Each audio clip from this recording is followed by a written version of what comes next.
Bienvenidos a la ponencia Cuidados Paliativos, no solo al final, enmarcada dentro del 15º Congreso de Pacientes con Cáncer organizado por GEPAC. En esta jornada hablaremos sobre la importancia de los cuidados paliativos en el proceso oncológico. Contamos para ello con doña Patricia Oliva Moreno, doña Sara Arias Ahijado y don Javier Pertínez Moreno, enfermeros de la Unidad de Cuidados Paliativos del Hospital Universitario Santa Cristina. Han participado también en la elaboración de esta ponencia doña Ascensión González y doña María José Jiménez Díaz, de la Unidad de Cuidados Paliativos del Hospital Universitario Santa Cristina. Aprovechamos esta pequeña introducción para agradecerles en nombre del Grupo Español de Pacientes con Cáncer su participación y colaboración en este congreso. Pues Patricia, te permito para que compartas tu pantalla. Vale. Adelante. Vale. Buenas tardes, mi nombre es Patricia Oliva y soy enfermera del Hospital Santa Cristina. He trabajado varios años en esta unidad y queríamos, mis compañeros y yo, comentaros un poco cómo se trabaja ahí. Lo primero, empezar con la definición. ¿Qué son los cuidados paliativos? Es la rama de la medicina que se encarga de prevenir y aliviar el sufrimiento, así como de brindar una mejor calidad de vida posible a pacientes que padecen una enfermedad grave que compromete su vida. El término cuidados paliativos siempre se ha asociado a pacientes oncológicos y en situación de últimos días. Hoy día se ha demostrado que los cuidados paliativos ejercen un gran beneficio en pacientes que no tienen por qué encontrarse en esa etapa final. Los cuidados paliativos se pueden recibir al mismo tiempo que se recibe el tratamiento para la enfermedad, ya que, como dice la definición, el objetivo principal es aliviar el dolor y otros síntomas y mejorar la calidad de vida del paciente. Por lo tanto, recibir cuidados paliativos no implica que uno esté en esa situación de últimos días. ¿Qué pacientes son candidatos de recibir cuidados paliativos? Pues aquellos en los que su situación durante la enfermedad cumpla cualquiera de estos requisitos. Numerosos síntomas intensos, múltiples y multifactoriales y cambiantes. Gran impacto emocional en paciente y familia y el equipo terapéutico. Falta de respuesta a tratamiento curativo. Un pronóstico limitado en el tiempo. O presencia de enfermedad avanzada, progresiva e incurable. Estos puntos no excluyen a los pacientes que se encuentren en tratamiento paliativo, porque como ya hemos dicho, los cuidados paliativos se pueden recibir a la vez. Incluso se ha demostrado que los cuidados paliativos mejoran la adherencia al tratamiento. En esta diapositiva vamos a ver las enfermedades graves que solemos tratar en nuestra unidad. Por supuesto, las enfermedades oncológicas. También tratamos insuficiencias orgánicas, como la insuficiencia cardíaca, insuficiencia renal o la insuficiencia respiratoria. También demencias y otras enfermedades degenerativas, como la esclerosis múltiple y el ELA, que últimamente sí que nos están llegando cada vez más casos a nuestra unidad. Todas estas enfermedades tienen en común que presentan síntomas o desequilibran la parte emocional del paciente y su calidad de vida. Los pacientes incluidos en cuidados paliativos pueden estar o no en tratamiento curativo, pero en ambos casos uno de los objetivos es el control de los síntomas, como puede ser el dolor, el estreñimiento, la falta de apetito, consecuencias de la propia enfermedad o incluso también secundarios del tratamiento. Poniendo un ejemplo de esto, en nuestra unidad es muy común y en pacientes que tienen pautado, por ejemplo, morfina, que se aparezca el síntoma de boca seca. Este síntoma influye enormemente a la hora de comer, de hablar, incluso de besar. Y es mejorable con sencillas medidas que proporcionan al paciente confort. A veces el hecho de tener la boca seca, el acto de comer les es doloroso y angustioso. Y no caemos en que más que la falta de apetito, el paciente no come porque el motivo de fondo es la boca seca, y relaciona la comida con ese proceso que le provoca dolor y angustia. Pero de este tema tan importante luego nos hablará nuestro compañero Javi. Pero en cuidados paliativos no solo tratamos síntomas, porque el paciente es un todo integral.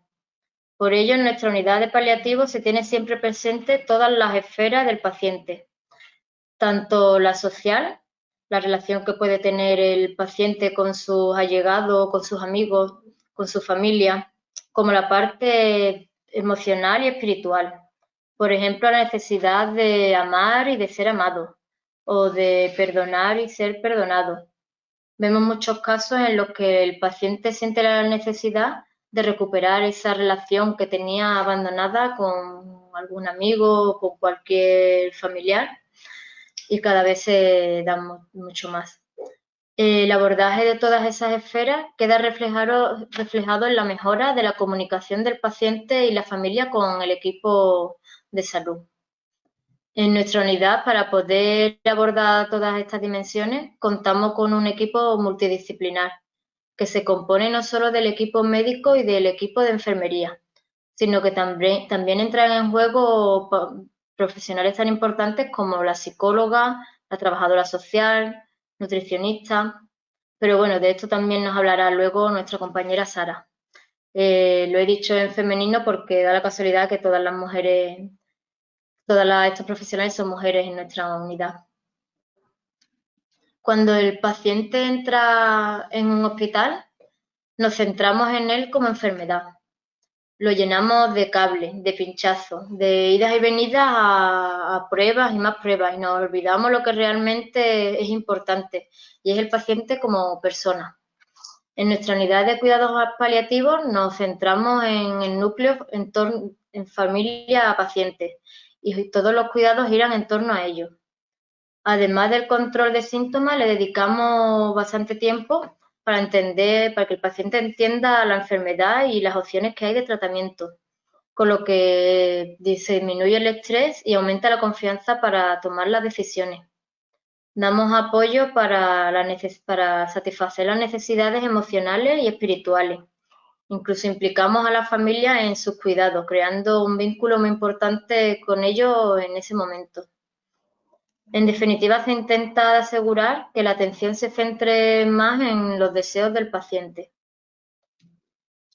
A continuación voy a poner un vídeo que refleja ese deseo del paciente.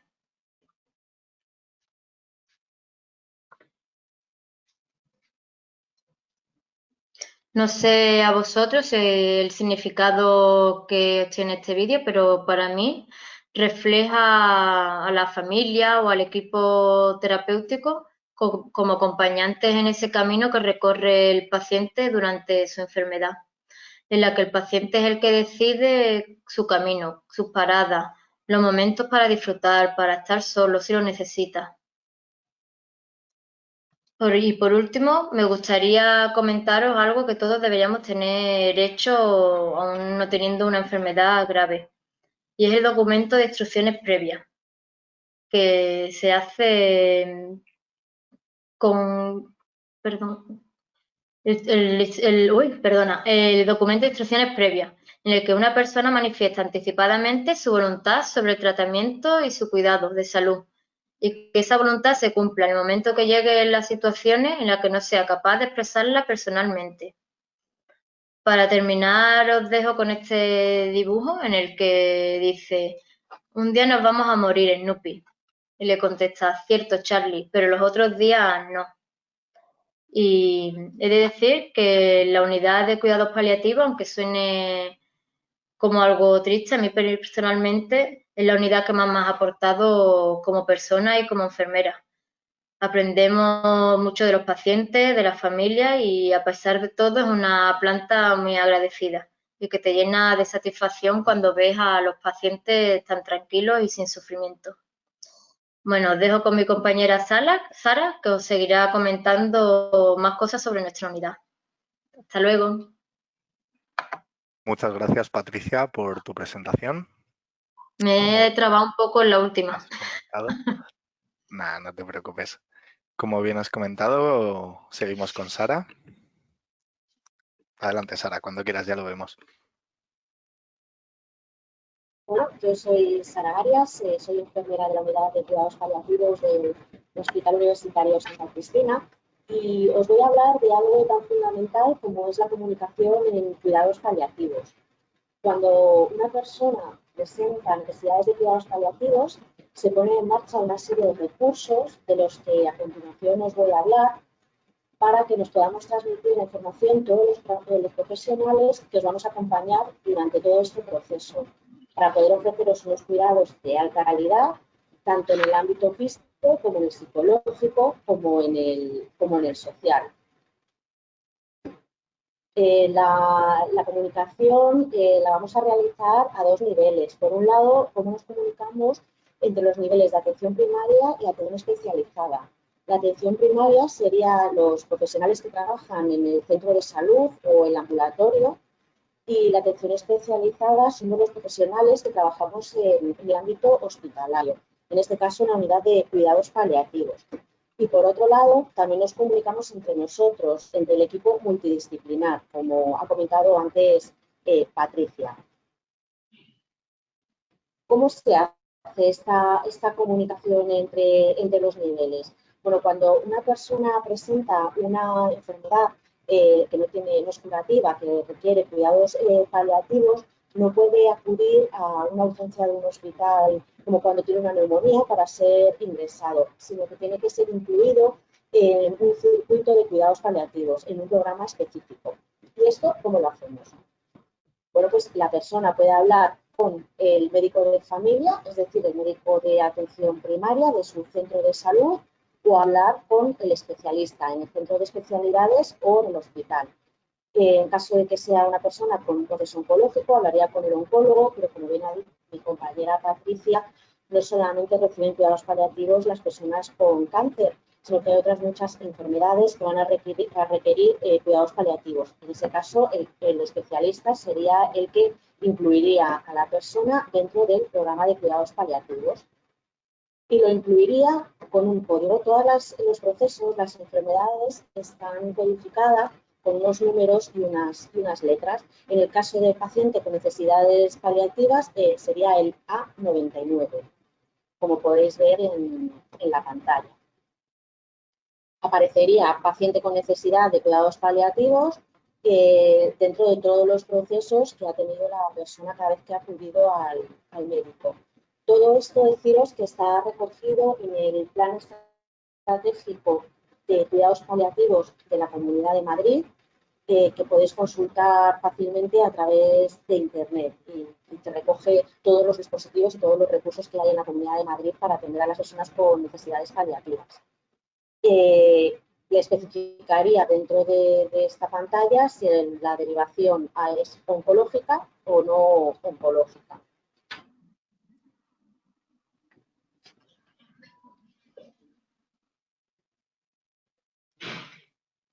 Y después, una vez que el paciente ya está incluido dentro del programa de cuidados paliativos, ¿cómo nos comunicamos entre los distintos dispositivos? ¿Qué otros recursos hay para atender al paciente? Bueno, pues por un lado, en primer lugar, el médico hace un informe en el que comunica la situación basal en la que se encuentra el paciente. ¿Cuál es la razón por la que se le deriva a cuidados paliativos? ¿Qué necesidades paliativas presenta? Así como cuáles son los síntomas más recurrentes o de peor control. Si es un paciente oncológico o no oncológico, como he comentado antes, y la esperanza estimada de vida. Es complicado estimarla, pero aproximadamente. Toda esa información pasa al PAL 24, que es la unidad de atención paliativa continuada, que ofrece atención a las personas con necesidades paliativas 24 horas al día durante 365 días al año. Se puso en marcha en el 2010, está contemplada en el plan estratégico del que os he comentado antes y está formado por médicos y enfermeras del SUMA.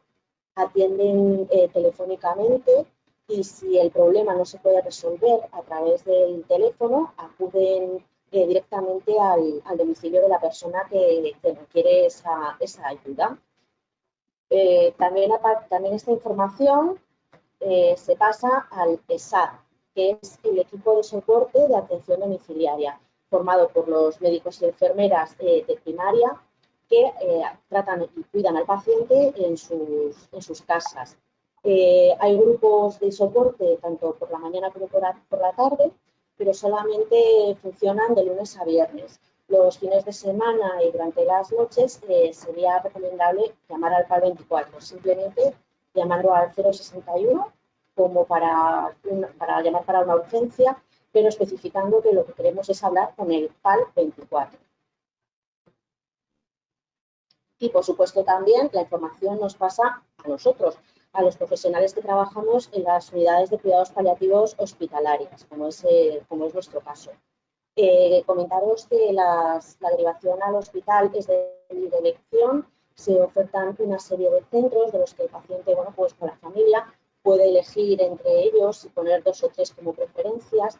Normalmente se siguen unos criterios de cercanía a domicilio o de especialización y se tiene en cuenta si la estancia del paciente va a ser una corta estancia o una media o larga estancia.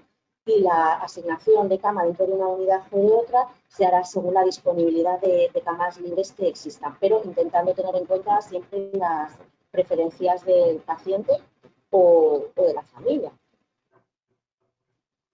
Toda esta información que nos trasladamos entre todos los profesionales queda recogida en algo que llamamos Infopal. Pero, ¿qué es eso del Infopal? Bueno, pues el Infopal simplemente es la herramienta que utilizamos para escribir toda la información que obtenemos del paciente para poderla transmitir de un profesional a otro. Es simplemente el soporte informático en el que queda reflejada toda la información, ¿vale? Simplemente es eso, el soporte informático. Tengo aquí unos pantallazos del Infopal para que podáis ver qué es lo que nosotros vemos de vuestra información cuando accedemos al Infopal. ¿Vale? Vemos por un lado cuáles son los criterios de inclusión en cuidados paliativos, que son criterios de los que ya os ha hablado antes mi compañera Patricia, los protocolos que se ponen en marcha para la atención del paciente, si está tomando fármacos, qué tipo de fármacos y la vía de administración de los mismos. Cuando el paciente requiere de ingreso hospitalario, el PAL 24 también escribe aquí, y por ejemplo en este caso ha gestionado el ingreso al Hospital Santa Cristina para mañana por la mañana, con lo cual nosotros ya sabemos que mañana vamos a recibir a este paciente y vamos a saber la historia actual del paciente, así como sus síntomas, las necesidades que presenta, tanto físicas, psicológicas como sociales. ¿Cómo llega una persona que tiene necesidades paliativas al Hospital Santa Cristina? Bueno, pues como he comentado antes, tiene que acceder entrando primero en el circuito de paliativos y después puede ser derivado desde el equipo de soporte de atención domiciliaria o desde las urgencias o la planta de otro hospital que no sea una unidad de cuidados paliativos. Y les va a llegar bien porque tenga un mal control de síntomas, porque haya una sobrecarga de cuidador, que es lo que llamamos planificación familiar. El familiar, el cuidador, está totalmente sobrepasado, está saturado y necesita delegar los cuidados de su familiar en otras personas. Entonces, ingresamos al paciente durante lo que llamamos respiro. Sería una estancia de unos 15 días para que el cuidador pudiera descansar. Después, si el paciente se encuentra en condiciones, puede regresar a su casa. Otro de los criterios es que haya una imposibilidad de manejo en el domicilio. En ese caso, el PAL 24 nos llamaría telefónicamente, nos cuenta un poquito el caso del paciente y nos solicita una cama. Y nosotros terminamos de recabar toda la información accediendo al Infopal y a otro programa informático que es el ORUS, que refleja toda vuestra información, tanto de atención primaria como de atención hospitalaria. Es por eso que cuando llegáis a nuestra unidad sabemos tantas cosas sobre vosotros. Muchas veces os sorprendéis, pero sabemos media vida vuestra y es por esto. Otra forma de comunicarnos, como hemos comentado al principio, es entre los propios miembros del equipo multidisciplinar. Pero ¿qué es eso de un equipo multidisciplinar? Perdón, es que no me pasa la diapositiva.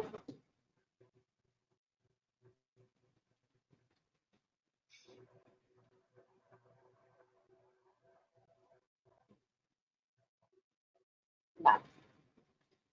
Bueno, pues un equipo multidisciplinar no es otra cosa que un conjunto de personas de diferentes disciplinas, pues desde médicos, psicólogos, fisioterapeutas, enfermeros, nutricionistas. En nuestro caso, como ha comentado Patricia, todas mujeres, excepto algún médico y algún enfermero como Javier, que tenemos un objetivo en común, que no es otro que el de ofrecer unos cuidados de calidad a tanto al paciente como a la familia. Que la familia en cuidados paliativos es tan importante como el propio paciente para nosotros.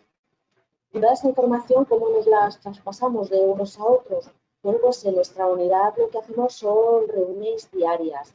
Nos reunimos en una sala, en un despacho, de lunes a viernes a las 9 de la mañana.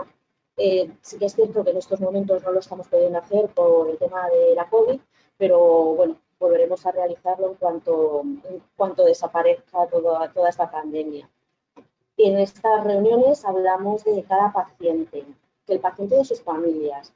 En enfermería, tanto auxiliares de enfermería como las enfermeras, exponemos a los médicos qué ha acontecido durante las últimas 24 horas en el paciente y en su familia.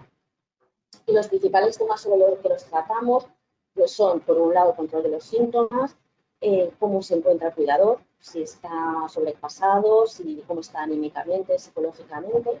Hablamos de los factores de silencio, hablamos de las problemáticas sociales y también de las carencias que encontramos dentro de nuestro propio equipo, que nosotros a veces pues también necesitamos un poquito de terapia.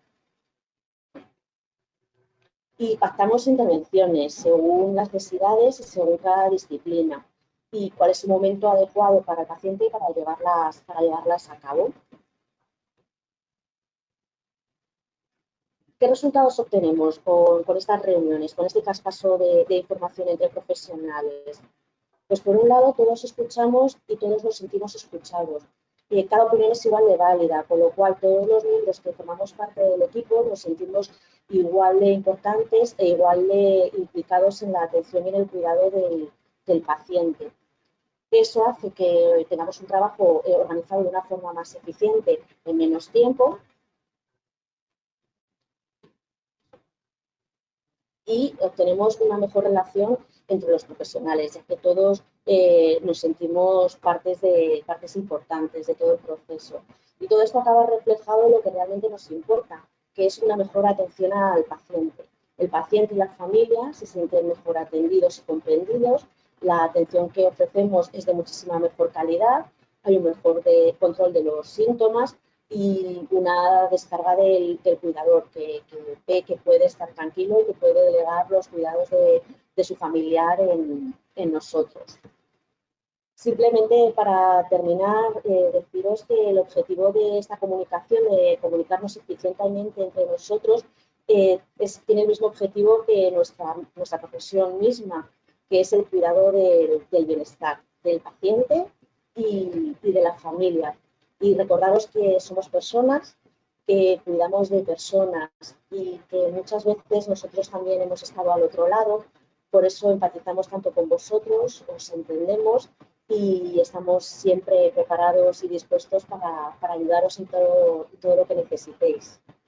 Pues muchas gracias por escucharme y os paso con mi compañero Javier. Gracias, un saludo.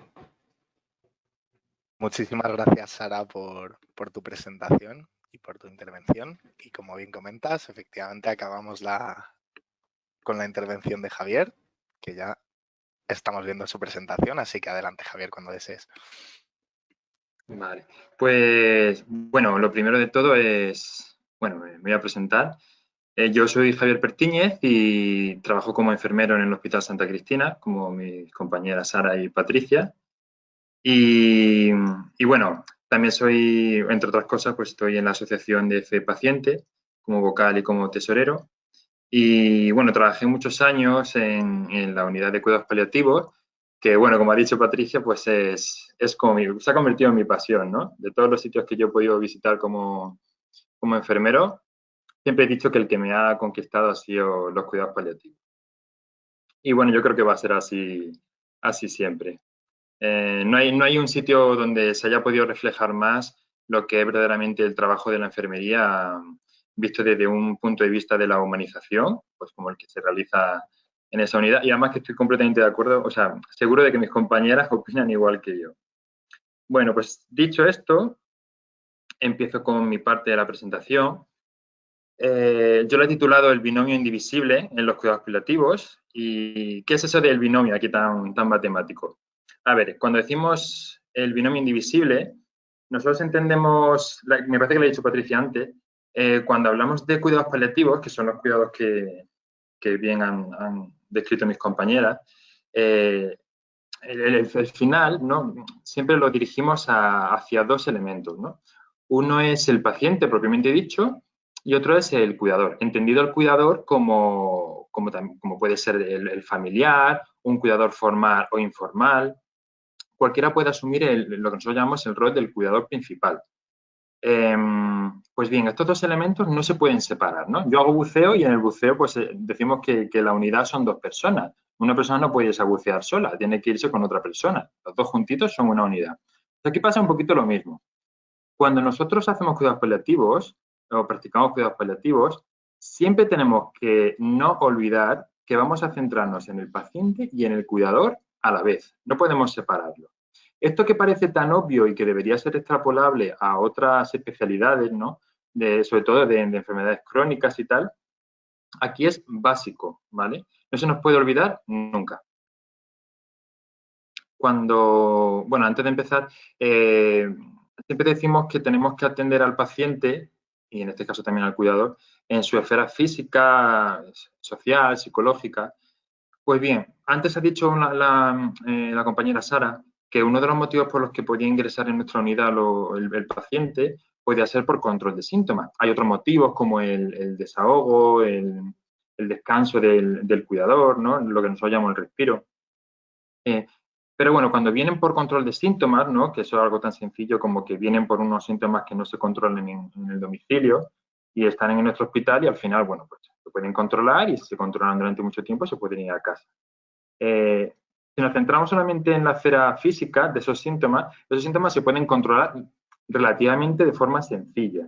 A lo mejor sí es cierto que hemos tenido pacientes que han venido y que nos ha costado un poquito más hasta que das con las dosis de los fármacos, del tratamiento, pues a lo mejor pueden pasar un día y medio, dos, con dolor, y al final se controlan. Pero esto va mucho más allá y además es la auténtica esencia de los cuidados paliativos. Vamos a meter muchos más elementos en todo este cuidado, no solamente el control de síntomas.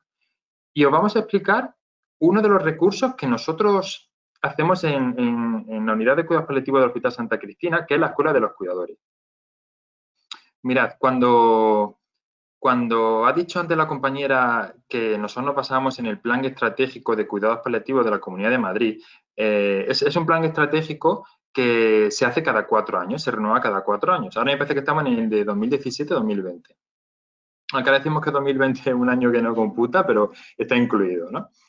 Pues a ver, un plan estratégico básicamente es como una guía, ¿no? Sobre la cual trabajamos. Nos dice cómo trabajamos, cómo deberíamos trabajar en todos los aspectos de los cuidados paliativos de la Comunidad de Madrid. Pues bien, bueno, pues se desglosan varias áreas, en varios puntos. Pues uno de los puntos va dedicado a la docencia y a la formación. No solamente a la docencia y a la formación del personal sanitario, que también, sino también a la docencia y a la formación de los cuidadores, ¿no? De ese elemento del binomio indivisible que decíamos antes. Bueno, pues esto es genial porque a nosotros nos servía como un apoyo estupendo, o sea, que nos respaldaba este recurso que es la Escuela de Cuidadores, esa docencia. ¿Qué es la Escuela de Cuidadores que empezamos a llevar a cabo? Pues mira, es un lugar de encuentro donde vamos a estar los profesionales, los familiares y los cuidadores. O sea, aquí puede venir no solamente el familiar, sino también los cuidadores informales. También han venido alumnos de enfermería. Es una actividad que está dirigido por nosotros, por las enfermeras. Básicamente buscamos dos cosas. Por un lado, bueno, buscamos varias, pero así por generalizar un poquito, realizar educación para la salud y debatir en grupo sobre los cuidados paliativos. Cabe decir que al principio, cuando se empezó la escuela de cuidadores, el primer punto era lo que realmente, bueno, el auténtico objetivo casi único que había, que era realizar educación para la salud y formar a los cuidadores para que cuando se fueran a casa, esos cuidadores fueran capaces de realizar cuidados básicos a las personas a las que cuidaban, ¿no? A los enfermos que estaban ya en situación, pues, de últimos días, que fueran dependientes. Luego voy a explicar un poquito qué es lo que le he enseñado.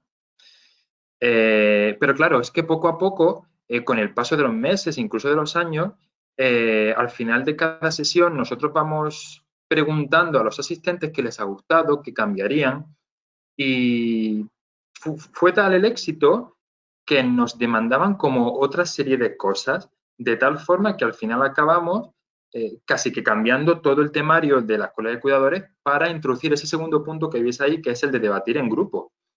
Vosotros como pacientes, la mayoría, lo sabéis, que estar con una bata de enfermero, de médico, que sí, que está muy chulo y muy bien. Pero ¿a quién escucháis realmente? Al igual. O sea, lo del apoyo entre iguales es esencial. Y lo de debatir en grupos sobre cuidados paliativos, cuando hay un grupo de gente que está en tu misma situación, que ha pasado por lo que tú, o muy importante, que va a pasar por lo que tú, y en ese momento a lo mejor tú le puedes enseñar mucho más que cualquier enfermero o enfermera que haya por ahí, se crea un ambiente súper enriquecedor. Como bien decía antes, ¿no? Pues está apoyada en la línea 5, que es la línea que va dedicada a lo de la docencia y la formación de ese plan estratégico, ahora estamos en el 17-20. Si bien nuestra unidad nació en 2012, pues poquito después, pues cuando empezó la Escuela de Cuidadores, ¿vale? Se celebra mensualmente, intentamos que, bueno, en su día intentamos que fuera antes, pero nada, no salió bien y bueno, intentamos que sea cada mes y medio, todo como bien ha dicho Sara, pues cuando no estábamos en la situación del COVID. Bueno, aquí os pongo una foto de Coco, que es una película que me encanta, para ilustrar ese binomio indivisible. Por un lado vamos a tener al cuidador, por otro lado vamos a tener al paciente. Vamos a ver un poco los factores que definen a cada uno. Por un lado, en el lado del cuidador, vamos a encontrarnos con una persona que tiene miedos y que tiene culpa, e incluso que tiene miedo a la culpa. ¿Por qué digo esto? Esto que parece que pueden ser factores que se pudieran manejar simplemente a lo mejor con un apoyo emocional y poco más, nos puede traer muchos problemas. Un miedo, una culpa mal gestionada puede derivar a un ensañamiento terapéutico. No sé si sabéis lo que es, pero básicamente es cuando empezamos a realizar procedimientos invasivos, provocamos dolor, empezamos con tratamientos que realmente no llevan a nada, sino a prolongar la vida del paciente, pero cuando ya está en estado de una agonía negativa.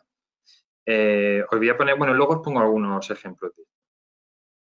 Más factores que nos podemos encontrar en la figura del cuidador. Por ejemplo, falsas creencias, mitos, bulos, surgidos de la desinformación. ¿Cuántas veces hemos oído eso de he leído en internet qué? Falta de formación. Y por el otro lado tenemos al paciente. El paciente es una persona, el paciente susceptible de recibir cuidados paliativos, es una persona que está en un estado cambiante completamente. Mirad, por un lado está el tema de que los síntomas ya cambian de por sí. Tenemos puntos de inflexión como que un día puede caminar y un día no se puede mover de la cama. Un día tiene muchísimo dolor y al día siguiente no. Imaginaos todo esto cómo influye en el cuidador luego, ¿vale?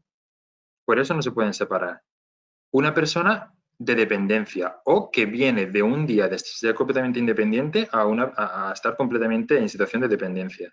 También tiene desinformación y si viene de un pacto de silencio, que luego explico qué es, bueno, aunque muchos lo sabréis ya, peor todavía. Vamos a establecer, o digamos que establecimos en su día, 3 objetivos fundamentales para llevar a cabo la escuela de cuidadores. Aquí he puesto una foto de una de las sesiones en una aula un poquito más pequeña, de que tuvimos menos aforo y decidimos hacerlo aquí, pues mira, pues porque es más acogedor y más familiar.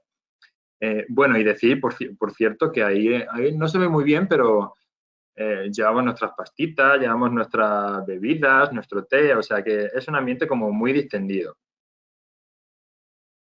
Vamos a irnos al primer punto, que era el de formar. Cuando hablamos del objetivo de formar, perdón,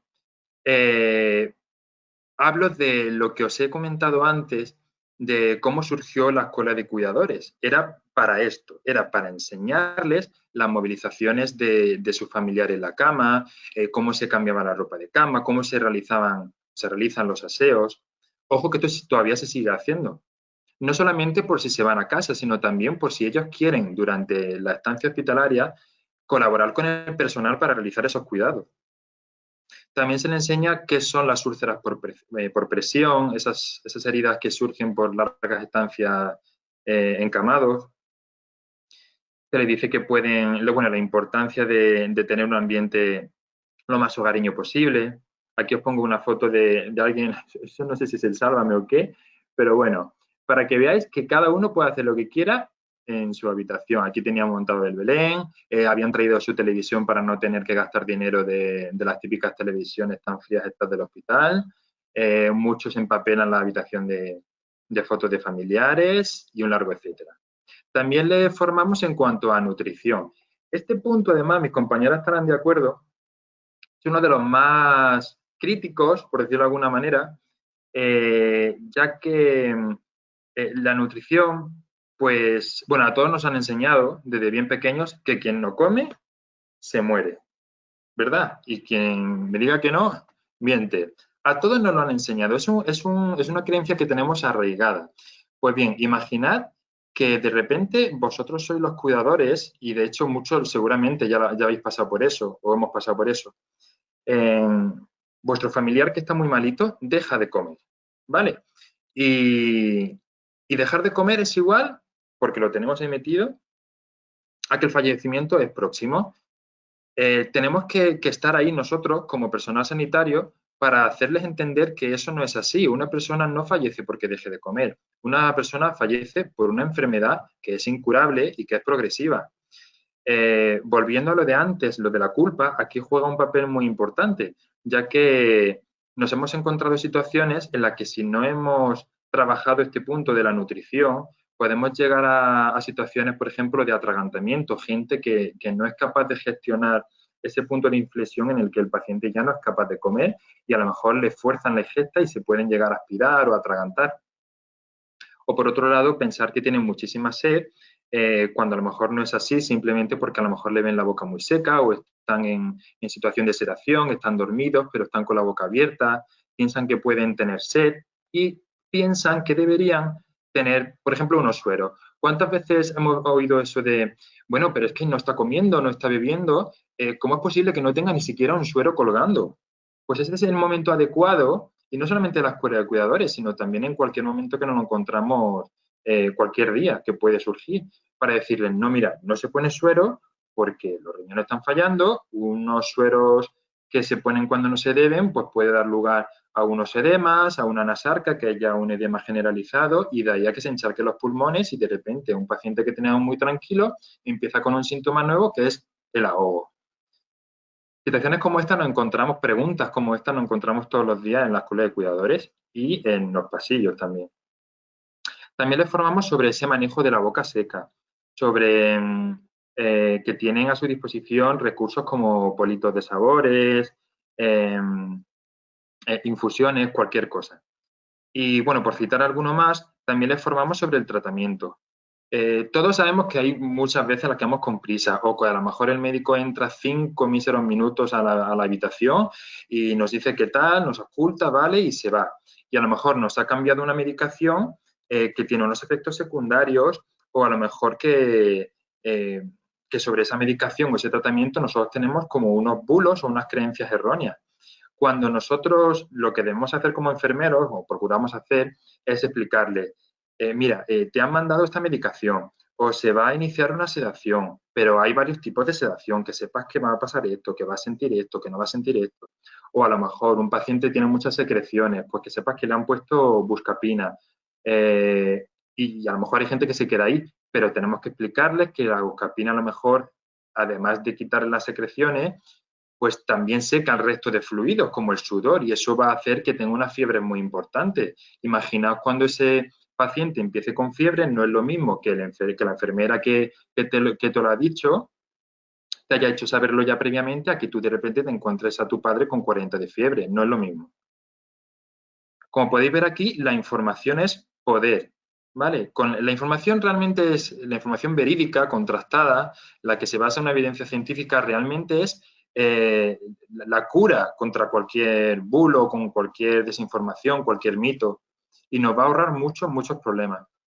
En el punto de informar, tenemos que informarles de recursos de la unidad. Por ejemplo, que disponen de la figura de la psicóloga. Lo que ha comentado antes Patricia y Sara, de que existe un grupo interdisciplinar que nosotros nos reunimos por las mañanas para hablar de todos los pacientes. Que existe la figura de la nutricionista que puede adaptar la dieta si va progresando. Antes os he dicho que el tema de la nutrición era un punto crítico. Bueno, pues tienen que saber también que nosotros podemos adaptar de una manera increíble la dieta, que una persona que tenía antes una dieta basal, que es una dieta normal, puede pasar a una dieta más blanda, que puede mezclar dos tipos de platos y de textura, que dependiendo de los gustos que tengan se puede quitar y poner, que puede tener nada más que un plato si está con mucha anorexia, que es falta de hambre. Se puede hacer cualquier cosa y eso lo tienen que saber, porque si no les informamos de todo esto, pues a lo mejor tienen una carga psicológica muy grande y no saben que hay una psicóloga, no saben que tienen ese servicio, no saben que por la mañana nosotros cambiamos la información de todos los intercambiamos la información de todos los pacientes en una reunión matinal, no saben que a lo mejor se les puede adaptar la dieta, y se callen y todo eso es una carga que poco a poco le va mermando tanto al paciente como al cuidador. Informarles de que tienen espacios dedicados a ellos. Por ejemplo, esta foto es de la sala que tenemos nosotros allí en la unidad, que está destinada a ellos. Hay nevera, hay microondas, hay unas mesas, una vez una familia celebra la Nochebuena, hay juguetes para niños, porque, ojo, es la única unidad a la que pueden subir los niños pequeños. Informarles de que pueden subir los niños pequeños. Mucha gente no lo sabe y a lo mejor están deseando verlo. Pensamos a lo mejor, todo el mundo sabe lo que es el tabú de los paliativos o el tabú de la muerte y pensamos que los niños se van a traumatizar y es importante que sepan que no solamente no se van a traumatizar, sino que van a hacer mucho bien. Y el punto que os comenté antes del pacto de silencio. El pacto de silencio es una situación en la que el paciente no conoce o conoce parcialmente realmente aspectos de su enfermedad, como por ejemplo el pronóstico, por ejemplo no sabe que tiene un cáncer, el diagnóstico, o el pronóstico que no sabe que a lo mejor esa enfermedad al final desemboca en el fallecimiento.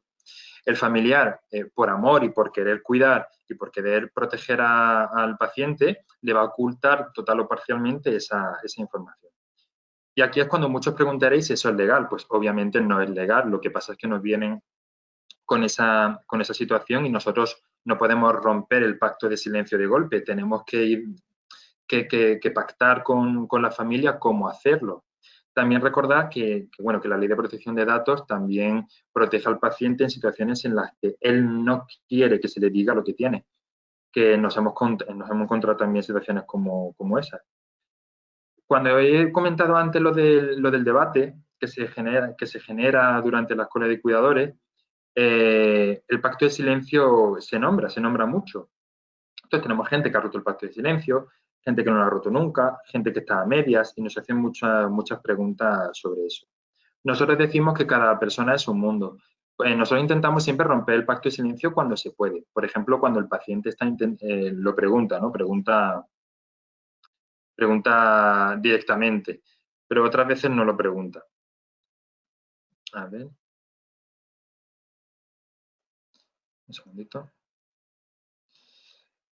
Luego, en cuanto al punto de conocer, lo que hacemos al principio de cada sesión es abrir lo que nosotros llamamos la caja de las inquietudes. La caja de las inquietudes no es otra cosa que una herramienta en la que al inicio de cada sesión los cuidadores asistentes meten en un papelito de forma anónima cualquier duda, cualquier pregunta, cualquier inquietud, todo lo que ellos consideren que les gustaría saber, lo meten ahí antes de dar ningún tipo de información, o sea, antes de empezar la sesión.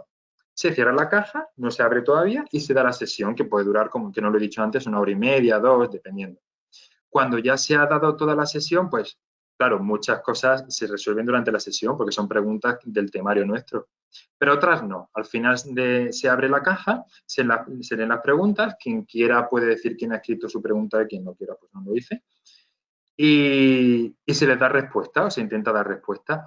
Lo bonito de esto es que muchas veces las respuestas se las dan los propios asistentes que están o que han pasado por lo mismo que ellos. Para que veáis cuáles son las preguntas más destacadas o de la temática, mirad, tienen, por ejemplo, la comunicación con su familiar, pues cómo hablar de ciertos temas, cómo gestionar ciertos silencios,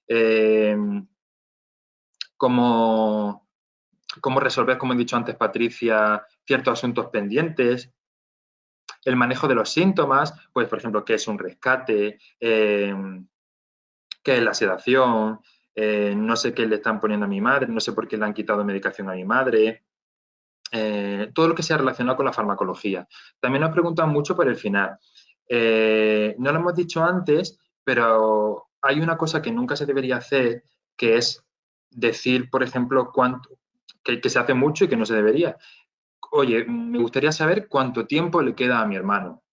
Nos lo preguntan muchísimo, pero es cierto que nosotros, aunque se hacen estimaciones, ¿no? Porque pues, hay muchas enfermedades que se repiten y que más o menos se puede más o menos saber, pero nosotros no tenemos una bola de cristal ni somos adivinos para saber nada. Y no sabemos muchas veces el mal que podemos hacer diciendo, pues mira, 2 meses, 3 meses, 1 año, 2 años. ¿Por qué? Porque inconscientemente nosotros ponemos un cronómetro en la cabeza, en el cuidador o en el propio paciente.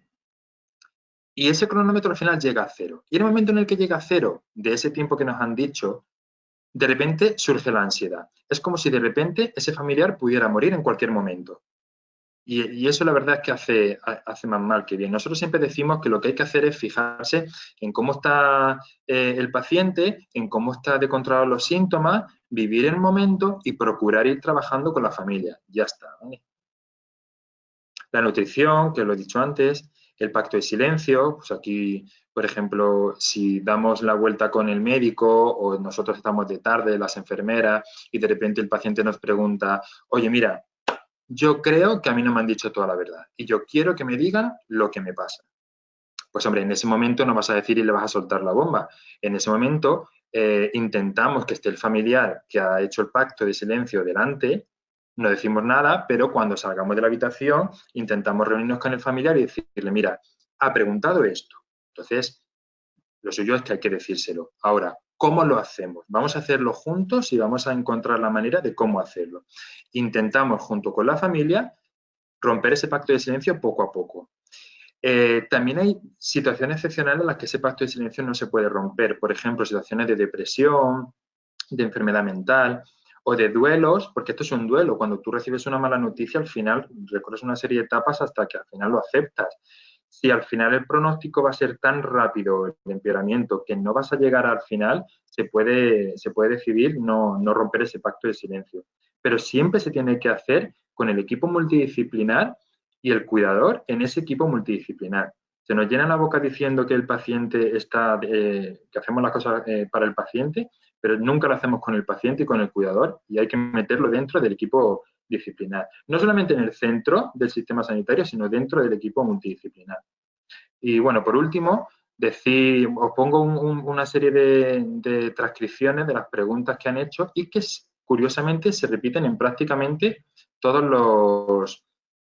las sesiones de escuela de cuidadores. La subrayo en rojo, por ejemplo, cómo sé si debo hablar con él y si no le apetece, en cuanto a los silencios, no sé qué piensa cuando está callado, qué debo hacer, qué es un rescate, cuánto dura un rescate, qué responder ante por qué estamos aquí, cuándo nos vamos, con lo del pacto de silencio, porque a veces le han dicho que vienen a rehabilitarse y tal. ¿Por qué no se ponen sueros si está sin comer y sin beber? No lo entiendo, se va a morir de hambre, se va a morir de sed.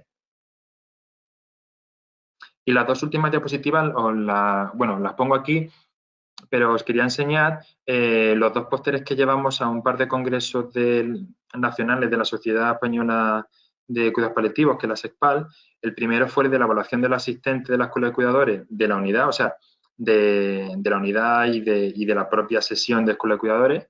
Gracias a este proyecto, pues fuimos cambiando un poquito el contenido de la Escuela de Cuidadores para que fuera realmente afín a lo que ellos demandaban.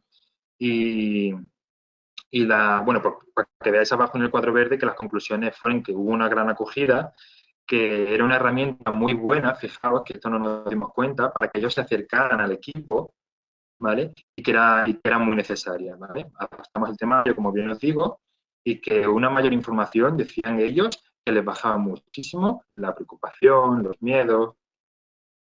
Y el segundo póster, hicimos una vez, en vez de hacer escuela de cuidadores, lo que hicimos fue un grupo focal en el que lo que hicimos fue coger a varios familiares, los sentamos y básicamente les preguntamos un poquito de todo de cuidados paliativos. Empezando por nosotros, lo que hicimos simplemente sin interactuar fue guiar el debate y les preguntamos qué pensaban que eran los cuidados paliativos, de dónde venían, qué les había gustado más, qué habían disfrutado, qué habían sufrido en todo el proceso, y la verdad es que obtuvimos conclusiones muy, pero que muy chulas.